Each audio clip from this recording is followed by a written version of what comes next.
नमस्कार, आप सभी का स्वागत है कृषि दर्शन में। कृषि दर्शन के विभिन्न कार्यक्रमों में हर रोज हम आपको बहुत सारी जानकारियां देते हैं जो कि संबंधित होती हैं खेतों से, खलिहानों से, पशुओं से और कृषि की तमाम अन्य शाखाओं से। लेकिन क्योंकि आज शुक्रवार है और शुक्रवार वाले दिन आपको इंतजार रहता है आपके पत्रों के जवाबों का, प्रश्नों के उत्तर का, तो आज हम कोशिश करेंगे आपको संतुष्ट करने की, आपके तमाम सवालों के जवाब देने की। हमारे विशेषज्ञ आपके साथ रहेंगे, लेकिन क्योंकि हमारी परंपरा है, पहले खेती की दुनिया पर क्या घटनाएं घटित हुई हैं उन पर नजर डालते हैं। तो कार्यक्रम का शुभारंभ करते हैं, आइए और देखते हैं खबरें खेती की।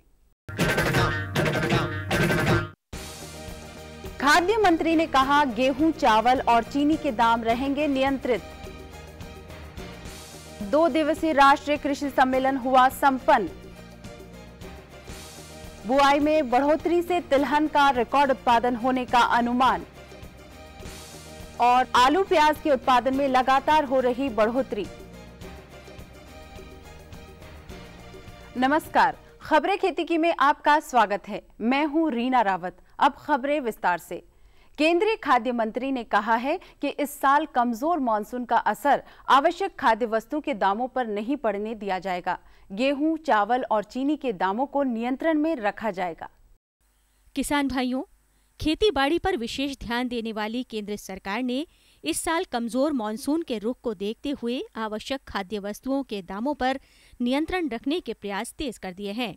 केंद्रीय खाद्य मंत्री रामविलास पासवान ने इस बारे में कहा है कि इस साल कमजोर मानसून के कारण कुछ क्षेत्रों में उत्पादन पर असर पड़ने की संभावना है, जिसे देखते हुए आवश्यक खाद्य वस्तुओं की आपूर्ति सुनिश्चित करने के प्रयास तेज कर दिए गए हैं। उन्होंने कहा कि आवश्यक खाद्य वस्तुओं की आपूर्ति करने में कोई कठिनाई नहीं है, विशेषकर गेहूं, चावल और चीनी की आपूर्ति में। श्री पासवान ने कहा है कि इन खाद्य वस्तुओं के दामों में बढ़ोतरी होने का कोई सवाल ही नहीं है। आवश्यकता पड़ने पर खुले बाजार में इनकी आपूर्ति की जाएगी।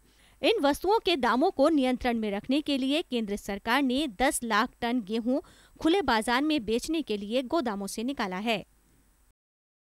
नई दिल्ली के पूसा स्थित एपी शिंदे हॉल में कृषि मंत्रालय और भारतीय कृषि अनुसंधान परिषद द्वारा 2 दिवसीय सम्मेलन का आयोजन किया गया। इस सम्मेलन के मूल में रबी अभियान प्रमुख था।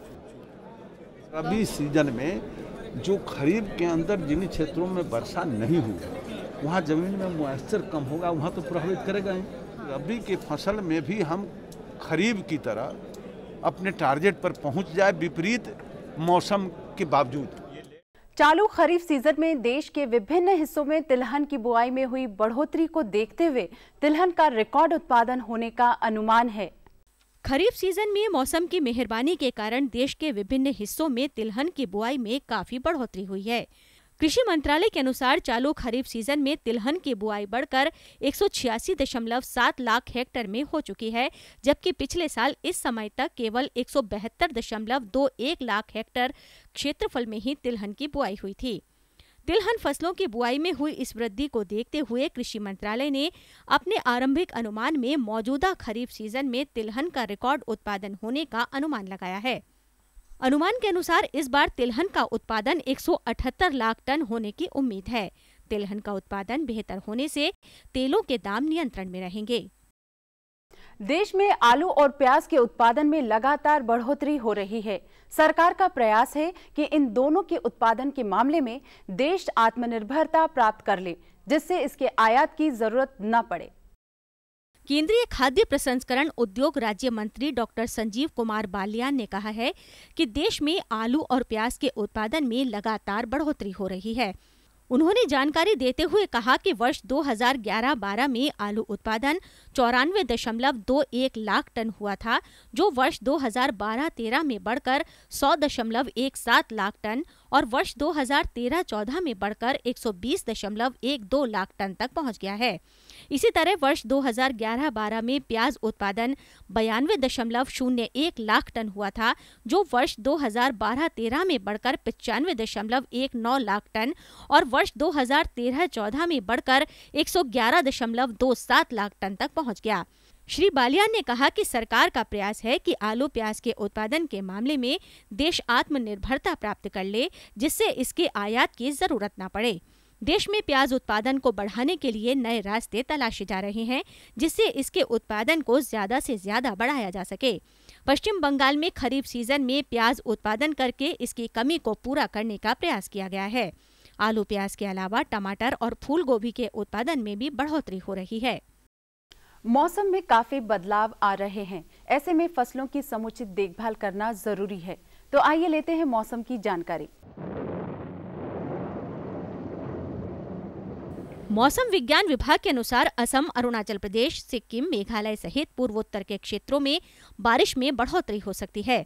जम्मू और कश्मीर के कुछ क्षेत्रों में गरज के साथ बरसात होने की उम्मीद है। अगले 24 घंटों में ओडिशा, आंध्र प्रदेश और कर्नाटक के कुछ हिस्सों में गरज के साथ बरसात हो सकती है।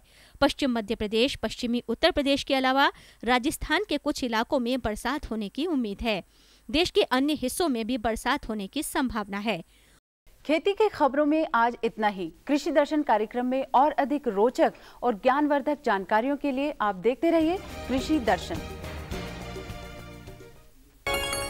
ये लो और बताओ। बस। अरे ये क्या भैया जी, बस इतनी सी रासायनिक खाद? किसानी छोड़ रहे हो क्या? किसानी नहीं, नादानी छोड़ रहे हैं। मिट्टी की जांच कराई है।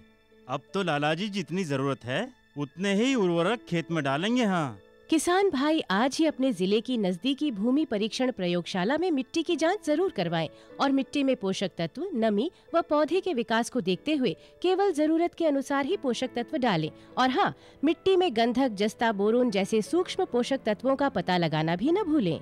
उर्वरक और जैविक खाद के सही उपयोग से भूमि का उपजाऊपन बनाए रखें, उत्पादकता बढ़ाएं, खर्चा घटाएं और बहुमूल्य विदेशी मुद्रा बचाने में भी सहयोग दें। और हाँ, धीमी गति से नाइट्रोजन उपलब्ध कराने वाले उर्वरकों जैसे नीम लेपित यूरिया को प्राथमिकता दें और यूरिया का पत्तों पर छिड़काव करें। अरे वाह, तू तो सचमुच समझदार हो गया रे। अधिक जानकारी के लिए संपर्क करें जिला कृषि अधिकारी या किसान कॉल सेंटर। तो किसान भाई और बहनों, आप रूबरू हो चुके हैं आज की खेती की खबरों से और अब वक्त है आपके प्रश्नों के उत्तर देने का।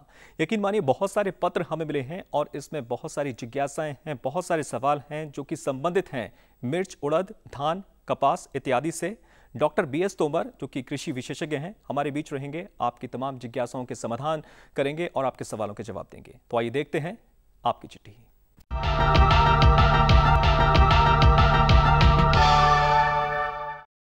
कृषि दर्शन के तमाम किसान दर्शकों को मेरा नमस्कार। आज फिर हाजिर हैं हम आपके मनपसंद कार्यक्रम आपकी चिट्ठी आपका ईमेल के साथ, जिसमें हम कृषि संबंधी तमाम आपके सवालों के जवाब देते हैं।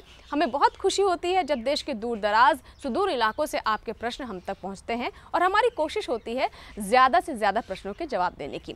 आज फिर हमारे साथ मौजूद हैं भारतीय कृषि अनुसंधान संस्थान से कृषि वैज्ञानिक BS तोमर साहब हमारे साथ मौजूद हैं, जो कि आपके तमाम सवालों के जवाब देंगे। और चलिए इस सिलसिले की शुरुआत करते हैं और सबसे पहला प्रश्न हम लेते हैं जो कि कपास की खेती से जुड़ा हुआ है। तोमर साहब, मध्य प्रदेश से ये पत्र आया है, जगन्नाथ पटेल, अंतिम पटेल, ललित पटेल, इन्होंने ये सवाल किया है कि कपास की खेती कर रहे हैं, साथ ही मिर्च की भी खेती है, इसमें फ्लावरिंग के लिए वो क्या करें, कौन सी दवाओं का इस्तेमाल करें ताकि बेहतर इनको परिणाम मिल सकें? जगन्नाथ पटेल जी, हम आपको ये बताना चाहेंगे कि कपास और मिर्च दोनों जो हैं वर्षा मौसम की फसलें हैं और कपास में जो प्रमुख समस्या आती है हमारे किसान भाइयों के सामने वो होती है अधिक बढ़वार की, ज़्यादा पत्तियां आने की। ज़्यादा पत्तियां या बढ़वार जब ज़्यादा होती है तो उसमें पुष्पन की समस्या अक्सर आती है। तो इसके लिए आप एक वृद्धि नियामक है जिसको प्लांट ग्रोथ रेगुलेटर बोलते हैं, मैपिक्वेट नामक ये वृद्धि नियामक एक प्लांट ग्रोथ रेगुलेटर है, इसका इस्तेमाल किया जा सकता है। मैपिक्वेट 38 के नाम से ये केमिकल बाज़ार में उपलब्ध है। इसके इस्तेमाल का जो तरीका है, या तो आप इसको 2 से 3 बार में कर सकते हैं और या एक ही खुराक में एक बार इस्तेमाल किया जा सकता है। जब आप मैपिक्वेट 38 का छिड़काव अपनी कपास में करना चाहते हैं, अगर आप 2-3 बार में करना चाहते हैं तो उसकी मात्रा रहेगी 0.25 से लेकर के 1 लीटर प्रति हेक्टेयर की दर से आप छिड़काव कर सकते हैं। और अगर आप एक ही सिंगल डोज में इसका छिड़काव करना चाहते हैं तो इसकी मात्रा रहेगी 0.75 लीटर से लेकर के 2 लीटर प्रति हेक्टेयर की दर से आप इसको छिड़काव कर सकते हैं। और छिड़काव की अवस्था पुष्पन से पहले या पुष्पन के दौरान की जा सकती है। जहाँ तक बात है मिर्च में अधिक पुष्प लेने की, फूल लगने की, ताकि ज़्यादा फूल होंगे तो निश्चित रूप से आपके फलों का विकास भी अधिक होगा, फल भी ज़्यादा बनेंगे। इसके लिए 3 वृद्धि नियामकों की सिफारिश की जाती है। एक है नैफ्थलीन एसिटिक एसिड, NAA के नाम से ये बाज़ार में मिलता है, और दूसरा है GA3, और तीसरा है ईथाफोन। इनकी जो मात्रा है वो फसल की वृद्धि की अवस्था के ऊपर निर्भर करती है। यानी कि नैफ्थलीन एसिटिक एसिड को किसान भाई 10 से लेकर के 50 ppm का घोल बना करके इसका छिड़काव किया जा सकता है। ppm का मतलब ये रहेगा कि 1 लीटर पानी में 10 मिलीग्राम दवाई मिलाना है, यानी कि उसको घोलना है। और अगर GA3 का आप इस्तेमाल करते हैं तो उसकी मात्रा भी रहेगी 10 ग्राम से लेकर के 10 से 50 ppm प्रति लीटर पानी के हिसाब से घोल बना करके इसका छिड़काव करना फसल के लिए लाभदायी रहेगा। और अगर आप ईथाफोन का इस्तेमाल करते हैं तो 500 ppm का घोल आपको छिड़काव करना है। और इस प्रकार से अगर आप इन 3 वृद्धि नियामकों का इस्तेमाल अपनी मिर्च में करते हैं और इसकी अवस्था का विशेष प्रभाव इस पे पड़ता है। अगर आप 30 दिन के बाद, बुआई के 30 दिन के बाद, 40 दिन के बाद, 50 दिन के बाद इसका छिड़काव करते हैं तो निश्चित रूप से आप अपनी मिर्च की फसल से अधिक फूल उत्पादन करके ज़्यादा उपज ले सकते हैं। आपने तमाम दवाओं के बारे में बताया, लेकिन क्या कोई खास सावधानी बरतनी होगी इन्हें? इसमें जो विशेष सावधानी रखने की बात यह है, एक तो जो निर्धारित मात्रा है उसी का इस्तेमाल करना है, दूसरा घोल को सही नाप तोल के हिसाब से बनाना है, और जो छिड़काव करने के लिए मशीन का इस्तेमाल करना है उसको अच्छी प्रकार से सफाई करना है। किसी भी दूसरे कीटनाशक या जो फफूंदनाशी हैं उनका उसमें अवशेष नहीं रहना चाहिए। और जब मौसम साफ़ हो, स्वच्छ हो, शुष्क मौसम की अवस्था में इसको करना है। तेज़ धूप की अवस्था में भी इनको छिड़काव नहीं करना चाहिए। ये कुछ बातें हैं जो किसान भाई इनके वृद्धि नियामकों के या दूसरे जो कीटनाशक हैं उनके छिड़काव के समय इस्तेमाल ध्यान में रखने के लिए ज़रूरी है। ये कुछ सावधानियां हैं जिन्हें आपको विशेष तौर पर ध्यान में रखना होगा अगर आप अच्छे परिणाम चाहते हैं। चलिए अब दूसरी चिट्ठी ले लेते हैं। छत्तीसगढ़ से भुवन दास झांगड़े ने हमें ये पत्र लिखा है। इनका कहना है कि इन्होंने उड़द की बुआई की है, लेकिन इसमें फल छेदक कीड़े जो हैं वो लगातार लगते जा रहे हैं, तो आखिर इसे नियंत्रित कैसे किया जाए, क्या उपाय किए जाएँ? भुवन दास झांगड़े जी, आपको हम ये बताना चाहेंगे कि आप उड़द में 2-3 बातों को ध्यान में रखेंगे तो फली बेधक को नियंत्रित कर सकते हैं। सबसे पहले तो आप प्राथमिकता के स्तर पे अपने उड़द के खेत में ये गंध पास को लगा दें, इनको फेरोमोन ट्रैप्स बोलते हैं। और 1 हेक्टेयर क्षेत्र में अगर आपका उड़द लगा है तो उसमें कम से कम आपको 5 गंध पास के लगाने हैं। इनका मुख्य उद्देश्य ये रहता है कि इसे नर कीड़ों की संख्या को आंका जा सकता है, देखा जा सकता है। जब उसमें वयस्क तैयार हो जाते हैं तो उसकी वो एक क्रिटिकल अवस्था होती है जिसमें दवाई के छिड़काव किया जा सकता है। जैसे ही गंध पास में नर फंसने शुरू हो जाते हैं, वयस्क नर, तब ये समझ लेना चाहिए कि अब छिड़काव करने सबसे लाभकारी रहेगा, क्योंकि ऐसी अवस्था पे कम कीटनाशक के इस्तेमाल की आवश्यकता पड़ती है। और उसके बाद आप जो हैं अपनी फसल के अंदर इमामेक्टिन 5SG का एक ये कीटनाशक आता है जिसको आप 0.2 ग्राम प्रति लीटर के हिसाब से घोल बना करके छिड़क सकते हैं। यानी कि 1 एकड़ में अगर आप 200 लीटर पानी का इस्तेमाल कर रहे हैं तो उसमें 40 ग्राम इमामेक्टिन बेंजोएट जो 5SG का है उसको इस्तेमाल करने की आवश्यकता है।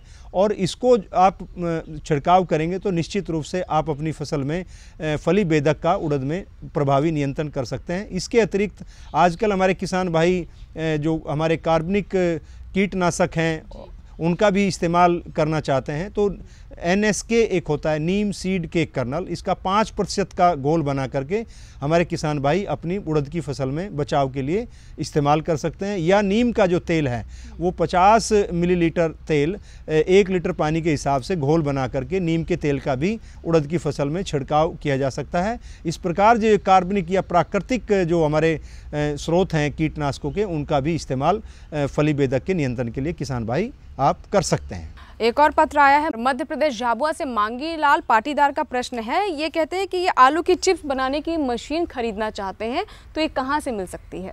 मांगीलाल पाटीदार जी, हम आपको ये बताना चाहेंगे कि अगर आप आलू के चिप्स बनाने की मशीन लेना चाहते हैं और इसके बारे में जानना चाहते हैं तो हमारे भारत सरकार के 3 संस्थान हैं जिनमें आलू के चिप्स बनाने की मशीन का निर्माण किया गया है या वहाँ से उपलब्ध हो सकती है। पहला संस्थान तो है ये CFTRI मैसूर, ये बेंगलोर के पास मैसूर एक जगह है, उसमें ये CSIR का संस्थान है, उन्होंने आलू से चिप्स बनाने की मशीन का विकास किया है और उसका वो बना करके बिक्री भी करते हैं। और आलू के चिप्स बनाने की संबंधित जानकारी भी आप निदेशक CFTRI मैसूर को लिख करके जानकारी ले सकते हैं। इसके अतिरिक्त भारतीय कृषि अनुसंधान परिषद के अंतर्गत 2 संस्थान हैं। एक भारतीय अभियंत्रिकी अनुसंधान संस्थान है जिसको CIA भोपाल बोलते हैं, बसरिया रोड पे स्थित है। इन्होंने भी आलू के चिप्स बनाने की मशीन का विकास किया है और वहाँ पे मशीन को किसानों को उपलब्ध कराया जाता है। तीसरा जो है जगह है केंद्रीय आलू अनुसंधान संस्थान शिमला, यहाँ पे भी आलू से चिप्स बनाने की मशीन का विकास किया गया है। इसलिए मागी लाल जी, आप इन तीनों संस्थान में आप चिट्ठी लिख करके या उनके वेबसाइट से को देख करके संपर्क कर सकते हैं और मशीन के बारे में पूरी जानकारी ले सकते हैं। और ये जो मशीन है ये हस्तचलित से लेकर के शक्ति चलित हैं और इसमें इनका जो मूल्य है वो 50,000 रुपये से लेकर के 1.5 लाख रुपए तक की मशीन के मूल्य हैं। आप जिस प्रकार की भी जितनी मात्रा में आप चिप्स बनाना चाहते हैं उसी अनुरूप में आप इन मशीनों का चयन कर सकते हैं और इन तीनों संस्थानों में से इस मशीन को ले सकते हैं। तोमर साहब, बहुत सारे किसान जो है ये भी साथ में जानना चाहते हैं कि क्या इन्हें किसी तरह की सहायता भी मिल सकती है इसमें? देखिए, आर्थिक रूप से इसका ऋण वगैरह लेने की जो व्यवस्था है, भारत सरकार के बहुत सारे कार्यक्रम हैं लघु उद्योगों के विकास के लिए। जो हमारी स्मॉल स्केल मिनिस्ट्री है भारत सरकार की, वो राज्यों के माध्यम से प्रसंस्करण को बढ़ावा देने के लिए अनुदान भी देती है, प्रशिक्षण भी देती है और उनको मार्गदर्शन भी देती है। तो हमारे जो किसान हैं पाटीदार जी, आप अपने जिला उद्यान अधिकारी से भी संपर्क कर सकते हैं और जो भारत सरकार की, राज्य सरकार की प्रसंस्करण में जो योजनाएं हैं उनकी जानकारी लेकर के उनमें जो भी सहायता आपको मिल सकती है आप उसका फ़ायदा उठा सकते हैं। और अब कुछ ईमेल्स ले लेते हैं। तनवीर ने हमें ईमेल लिखा है कश्मीर से। ये जानना चाहते हैं कि क्या कश्मीर के जलवायु के हिसाब से वहाँ संतरे की खेती कर सकते हैं? तनवीर जी, हम आपको ये बताना चाहेंगे कि जम्मू एवं कश्मीर में संतरे की खेती करना संभव नहीं है। इसके तकनीकी और वातावरणीय परिस्थितियाँ इसके लिए अनुकूल नहीं हैं, क्योंकि इसमें जो है निम्न तापक्रम के कारण फसल की बढ़वार नहीं हो पाती है, पुष्पन कम होता है और फलों का विकास नहीं होता है। इसलिए आप कश्मीर घाटी के अंदर विशेष रूप से संतरे की खेती बिल्कुल नहीं कर सकते। जहाँ तक जम्मू क्षेत्र की संबंध है, इसमें आपका जो रियासी या उधमपुर है, यहाँ तक कुछ मात्रा में आप जो दूसरे नींबू वर्गीय पौधे हैं जैसे नींबू है, कागजी कला किस्म है या किन्नू है, इनकी खेती आप ज़रूर कर सकते हैं। और मैं आपको ये भी बताना चाहूँगा, कुछ किसानों ने या हमारे कृषि विश्वविद्यालय में KVK है, उन्होंने इसका प्रयास किया था नागपुर से संतरे के पौधे लगा करके यहाँ, और ये पाया गया कि यहाँ पर उनका फलों का विकास उतना अच्छा नहीं हो पाता है। इसलिए हम आपको ये सुझाव देना चाहेंगे कि आप जम्मू कश्मीर के अंदर संतरे की खेती के ऊपर अपना समय ना लगाएं। छत्तीसगढ़ बरमकेली से हमें पत्र लिखा है सरोज कुमार ने। इनका कहना है कि धान की खेती ये कर रहे हैं लेकिन इसमें भूरा माही की समस्या पैदा हो गई है, क्या समाधान करें और कौन कौन सी सावधानियां उन्हें इस स्थिति में बरतनी चाहिए? सरोज कुमार जी, हम आपको ये बताना चाहेंगे कि धान के अंदर जो भूरा माही है, इसको सामान्यतः ब्राउन प्लांट हॉपर के नाम से हमारे किसान भाई जानते हैं और इसका प्रकोप दिन प्रतिदिन बढ़ता जा रहा है। पहले ये जो कीड़ा है दक्षिणी भारत के राज्यों में आता था, लेकिन अब पिछले कई सालों से 5-6 सालों से उत्तर भारत और मध्य भारत में भी इसका आक्रमण देखने को मिलता है और ये किसी भी अवस्था में फसल में नुकसान पहुंचा सकता है। तो इसके लिए अगर आप इसके होने वाले नुकसान से बचना चाहते हैं, इसके प्रभावी नियंत्रण के लिए 3-4 बातों को आपको ध्यान में रखना है। पहली बात तो यह है कि आप सिंचाई पद्धति में आपको बदलाव लाना होगा, यानी कि जब आप पानी देते हैं, पानी देने के बाद उसको एक बार पानी रोक दें, जिसको हम वेटिंग एंड ड्राइंग बोलते हैं, यानी कि एक बार खेत को गीला करें और फिर खेत को सुखा दें। इस प्रकार से इस कीड़े के प्रकोप में कमी आती है। दूसरी जो बात है, आपको निगरानी करनी है। आपको अपने खेत के अंदर जा कर के पौधों में को हिला करके देखना है कि जड़ क्षेत्र में किसी प्रकार के भूरे रंग के भुनगे तो नहीं हैं।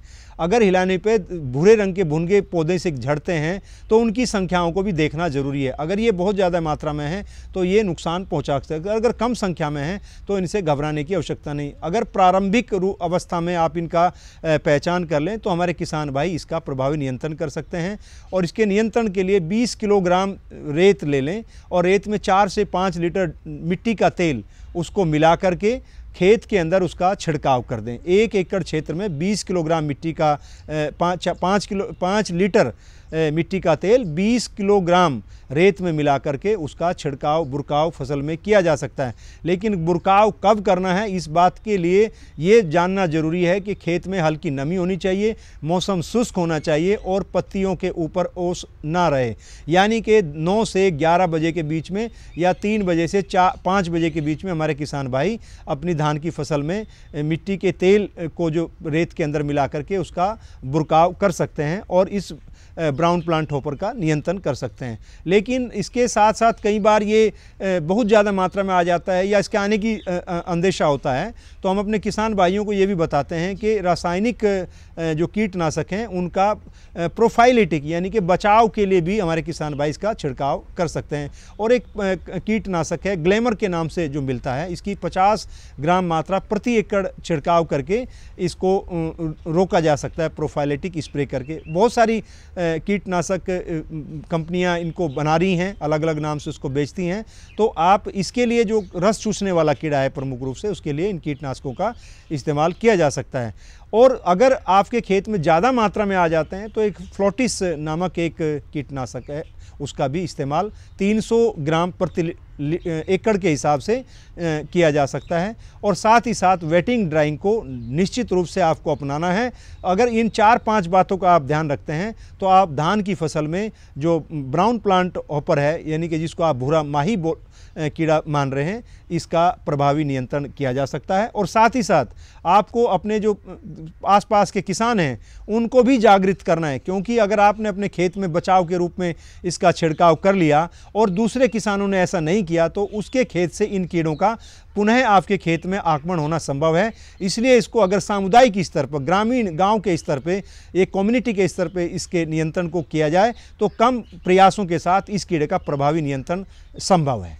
जैसा कि आपने बताया कि प्रारंभिक अवस्था में अगर इस समस्या को पहचान लिया जाए तो निवारण काफ़ी आसान है, वो क्या संकेत हो सकते हैं जिन पर ध्यान रखने की ज़रूरत होगी? इसके जो प्रारंभिक लक्षण हैं वो किसान भाई खेत के चारों तरफ घूम के या खेत के अंदर पौधों को जड़ क्षेत्र में अगर हिला करके देखेंगे, अगर उसमें जो ये भूरे रंग के जो माही हैं ये गिरते हैं तो उसका अगर 2-4 भी दिखाई देते हैं तो उसका एक संकेत है कि आपके धान की फसल में इसका ब्राउन प्लांट हॉपर का आक्रमण शुरू हो गया है। और जब इसका आक्रमण बहुत ज़्यादा मात्रा में हो जाता है तब तो ये बहुत नुकसान पहुंचाता है। इसलिए इसके प्रारंभिक लक्षणों को देखने के लिए आपको खेत के अंदर जाके पौधों को जड़ क्षेत्र को निरीक्षण करना है, हिला के देखना है। और अगर ये भूरे माही उसमें दिखाई देते हैं तब आपको इसके उपाय करने ज़रूरी हैं। BS तोमर साहब ने आपके तमाम सवालों के जवाब दिए। हमारी कोशिश रहती है कि ज़्यादा से ज़्यादा पत्रों के हम जवाब दे सकें ताकि हमारे किसान भाई उसका उचित लाभ उठा सके। आज के लिए फिलहाल इतना ही, दीजिए इजाज़त। नमस्कार। नमस्कार।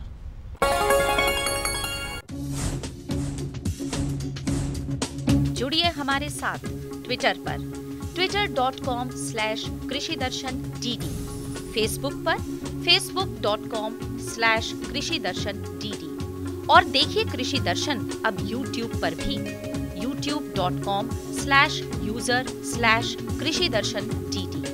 भेजें हमें मेल कृषिदर्शन-dd@gmail.com पर।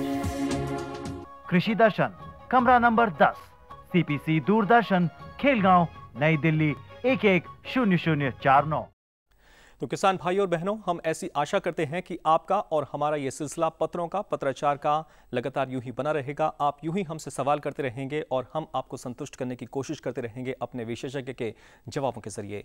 तो आज का कार्यक्रम आपको कैसा लगा हमें ज़रूर बताइएगा। हमारा पता आपके पास है ही, आप चाहें तो हमें ईमेल कर सकते हैं और चाहें तो हमारे साथ फेसबुक पर जुड़ सकते हैं। और आज के कार्यक्रम को आपकी दोबारा से देखने की मंशा हो तो हम आपके लिए उपलब्ध हैं यूट्यूब पर। तो इस उम्मीद और भरोसे के साथ कि आने वाला कल खेती के लिए, कृषि के लिए और कृषि दर्शन के लिए नई सौगातें लेकर आएगा, तब तक के लिए आपसे अनुमति चाहते हैं। लेकिन चलते चलते आपको बता दें कि अगले सप्ताह पत्रों की इसी श्रृंखला में आपसे फिर मुलाकात होगी और कृषि दर्शन का सिलसिला लगातार हर रोज जारी है। धन्यवाद। नमस्कार।